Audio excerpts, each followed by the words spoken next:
हुआ, लोगों ने पढ़ा, कोई विश्लेषण किसी तरह से अपने तरीके से लोगं ने उसका अध्ययन किया।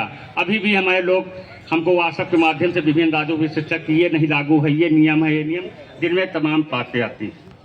फिर मैं दिल्ली गया था, वही सुबह देवताओं से बात किया, तो वहाँ पर बात हुई कि ये मुकदमा जो था महाराष्ट्र के मुकदमा चल रहा था माइनॉरिटीज कॉलेज के, माइनॉरिटी कॉलेज के विषय में कि माइनॉरिटी में लागू होगा कि नहीं, उसको तो जज साहब ने लार्जर बेंच में भेज दिया। एक तमिलनाडु का मुकदमा था, वो प्रमोशन में टीटी का मामला था, उस पर इन्होंने फैसला दे दिया। और अब इसके बाद बीच में आएगी 12 नियमावली, 11 में यहाँ पर अस्वीकृत हुआ शिक्षा का अधिकार अधिनियम लागू हुआ, लेकिन 17 में कोई चिट्ठी आई थी, 17 की चिट्ठी अब लोगों को वायरल हो रहा, सोशल मीडिया में लोग मिल रहे हैं। का सार है, निर्णय का सार है कि 5 साल जिनकी सेवा 5 साल है तो उनको टीटी करने की आवश्यकता नहीं है, लेकिन पदोन्नति में तब भी टीटी करना पड़ेगा, नहीं तो 2 साल के अंदर जिन्होंने नहीं किया, जिनकी अन्य सेवा है ज़्यादा, तो उनको 2 साल में टीटी करना होगा। कई राज्यों की बात है, यही कई साल से टीटी नहीं हुई, बिहार में सन 13 से टीटी नहीं हुई, कई राज्यों में 15-15 साल से नहीं हुई। हर राज्य के अलग नियमावली है। अब राज्य सरकार के सभी शिक्षक हमारे राज्य सरकार के कर्मचारी हैं। उत्तर प्रदेश की अलग नियमावली है, बिहार की अलग है। बिहार के मैं बताऊं 2.5 लाख शिक्षक नियुक्त हुए, नियोजित शिक्षक। नियोजित शिक्षक को एक परीक्षा हुई थी बिहार में, पात्रता परीक्षा, और वहां पर कह दिया गया कि टीटी के बराबर है, लेकिन जब सुप्रीम कोर्ट ने आदेश दे दिया कि टेट अनिवार्य है, तो उस परीक्षा को टेट के बराबर कैसे मान लिया जाएगा। वो 2 लाख लोग भी उसी के श्रेणी में आएंगे निश्चित रूप से। तो ऐसी स्थिति पड़ी है कि विभिन्न राज्यों की बात। अब चूंकि पहले आया, लोगों ने कहा कि मुकदमा कर देना चाहिए, अब पुनर्विचार याचिका करना चाहिए। विभिन्न राज्य सरकारों को नोटिस जाना चाहिए पहले, क्योंकि सर्वोच्च न्यायालय का निर्णय क्योंकि वर्तमान में स्थिति है, भले सर्वोच्च न्यायालय ने किसी अन्य केस में किया, लेकिन राज्य सरकारों को नोटिस दिया जाना चाहिए। हर राज्य सरकार की स्थितियाँ अलग है, हर राज्य के शिक्षक की अलग नियमावली है, लेकिन ऐसा नहीं हुआ। तो सबसे पहले राज्य सरकार को, केंद्र सरकार को इसमें पुनर्विचार याचिका करना चाहिए, क्योंकि मुकदमा जब जाती है पुनर्विचार याचिका, वो उसी जज के पास जाती है, वो बेंच में नहीं जाती है, उनके चैम्बर में जाती है। जब चैम्बर में जाएगी तो कोई जज अपना इशू होता है उसको बदलता नहीं है, लेकिन वो एहसास होना चाहिए। तो आप जो कर रहे हैं, कब सरकार से मांग कर रहे हैं कि आप मुकदमा करिए, रिव्यू पटिशन करिए, आप पटिशन करेंगे क्योंकि आपने पक्ष नहीं रखा। अगर शिक्षा का अधिकार अधिनियम है तो आपका है, आप संशोधन करें या सरकार उच्चतम न्यायालय को बताएं कि ये गलत हुआ, ये हमारा पक्ष है। तो पहले हम सरकार से मांग कर रहे हैं, शिक्षा मंत्री, प्रधानमंत्री जी, मुख्यमंत्री जी, शिक्षा मंत्री प्रदेश के, और ये लगातार यहाँ तो 10 तारीख को है, कई जिलों में कुछ परेशानी का अलग है, लेकिन हर अन्य स्टेट में भी देश में 11 से 16 तक अखिल भारतीय प्राथमिक शिक्षक संघ से घोषित किया गया है। उत्तर प्रदेश में कुछ 10 से है, अन्य राज्य में भी, अभी बिहार में भी चल रहा, मध्य प्रदेश कई राज्य में 16 तक हो जाए।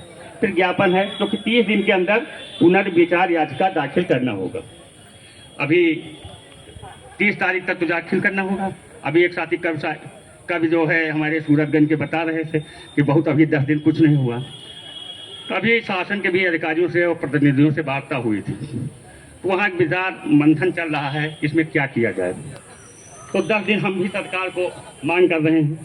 आज 10 तारीख तो आपने शुरुआत की है, आपने शुरुआत की तो कुछ लोगों ने और शुरुआत की है, हमको सबको सभी को साथ लेकर चलना है।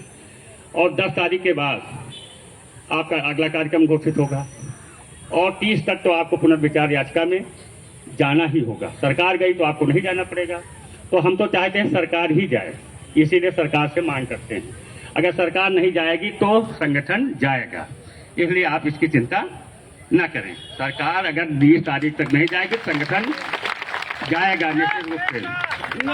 इसलिए हमारी तो पहली मांग सरकार से ही है, उत्तर प्रदेश सरकार से और भारत सरकार से और विभिन्न राज्य सरकारों से, कि वो ही पुनर्विचार याचिका रिव्यू पिटीशन में जाएं।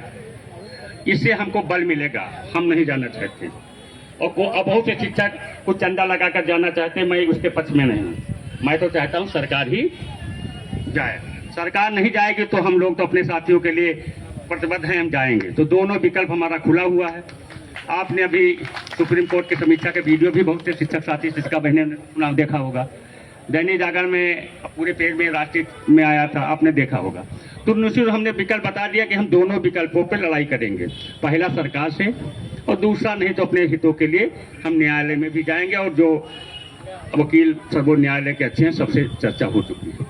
आप हमारे घर के हैं, आपके हितों की रक्षा की जाएगी। लेकिन लोगों ने कहा, आपके बहुत से प्रतिनिधियों ने, अधिकारियों ने कहा कि किसी का हित नहीं होने चाहिए। मैंने कहा हित भले न किया जाए, लेकिन सभी लोग तभी मानेंगे जब आदेश निकल जाएगा। हम कह देंगे आप चिंता न करिए, चिंता करेंगे क्यों नहीं। एक अध्यापक हमारे महोबा में खत्म हो गए। चिंता उनको मुक्त तभी होगी जब इसका रिलीफ आदेश जारी होगा, तब तक सब लोग चिंतित तो ही हैं। तो निश्चित रूप से आपके साथ हम विश्वास दिलाते हैं, लेकिन मुक्त नहीं होइएगा चिंता से। विश्वास दिलाते हैं कि निश्चित रूप से हम जीतेंगे। आपने देखा होगा उपस्थिति का प्रकरण रहा है, आप लड़े, वापस हुई। आपने मर्जर के मामले में लड़े, मर्जर का मामला हल हुआ। आप इसमें भी लड़ेंगे, हल होगा। आप लड़ेंगे तभी मिलेगा। और बिन रोने से कोई माता भी अपनी बच्चे को दूध नहीं पिलाती, इसलिए आपको तो लड़ना पड़ेगा। इसलिए निश्चित रूप से लड़ना पड़ेगा। तो आप लड़ेंगे, जीतेंगे। आपको कुछ भी सुविधाएं मिली हैं, कभी आपको ऐसे नहीं मिली हैं। 5वां वेतनमान, केंद्र की समानता, कभी कुछ नहीं मिली। पुरानी पेंशन की लड़ाई लड़े तो यूपीएस हो गई। अभी लोग यूपीएस में हमारे साथी कहते थे, कम से कम पहले साथी कहते थे कुछ ना कुछ तो मिलेगा ही। कुछ मिला तो कहीं ओपीएस मिलनी चाहिए। अभी 25 साल की सेवा वाली आई तो लोगों ने कहा 25 हो गई, अब 20 साल की सेवा में यूपीएस हो गई। तो जब लड़ेंगे तो आपको ओपीएस बराबर सुविधा आपको मिल जाएगी। इसीलिए पेंशन के मामले में भी है, आप लड़ते रहेंगे, पुरानी पेंशन भी आपको मिलेगी। मैं चूंकि अपने घर में हूँ, आप सभी को जिनसे जो भी सहयोग हो, मैं निश्चित रूप से आपके सहयोग के लिए तैयार हूँ। अब तो जिला कमेटी है, जिले के पदाधिकारी अपनी बात रखेंगे, लेकिन दिल्ली तक, प्रदेश तक आपकी जो भी आवाज़ है निश्चित रूप से पहुँचाई जाएगी। शासन के प्रदेश तक